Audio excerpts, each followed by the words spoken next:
இன்றைக்கி அத்தையோட தம்பி மகளுக்கு வளைகாப்பு. இங்கே கூப்பிடுவா போகணுன்னு வேற சொன்னாவ. நம்மளே இப்போ கூப்பிடுவாவ.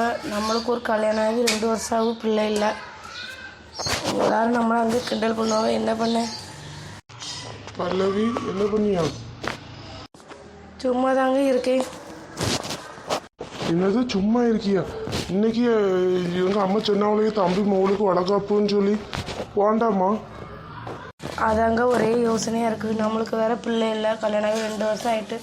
அங்கே போனால் நம்ம வளையல் போட போனால் எல்லோரும் நம்மளும் ஒன்று சொல்லுவாங்க.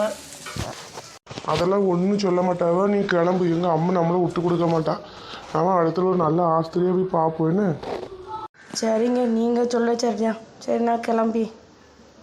சரி கிளம்பி நான் ஹாலில் இருக்கேன். நம்ம பொண்டாட்டி ரொம்ப வருத்தப்படியால் வளைகாப்பு வீட்டு போயிட்டு வந்தோன்னா கண்டிப்பாக ஒரு ஆஸ்திரியை நல்ல ஆஸ்திரியை பார்க்க போகணும். ஞாபகம் ஒரு மாதிரி இருக்க. பொண்டாட்டி கிளம்பிட்டாளா? நேராயிட்டில் வண்டி வர சொல்லிட்டியா? வண்டிலாம் வர சொல்லிட்டோம்மா. அவன் வளைகாப்பு வீட்டு போக்கு அவள் ரொம்ப சங்கடப்படியா, நம்மளுக்கு ஒரு பிள்ளை இல்லையேன்னு. ஏன் அது முதல்ல உங்கள் ஜாதகத்தை சொல்லியிருந்தில்ல, பிள்ளை பிறக்க ஒரு 3 வருஷம் ஆகும்னு சொல்லி. வேறு என்ன? அதெல்லாம் அடுத்த வருஷம் பிள்ளை இருக்கும். அவளை கவலைப்படாமல் கிளம்பி வர சொல்லி. அதாம்மா நானும் சொல்லியிருக்கேன், கவலைப்படாத, எங்கள் அம்மா விட்டு கொடுக்க மாட்டான்னு சொல்லி.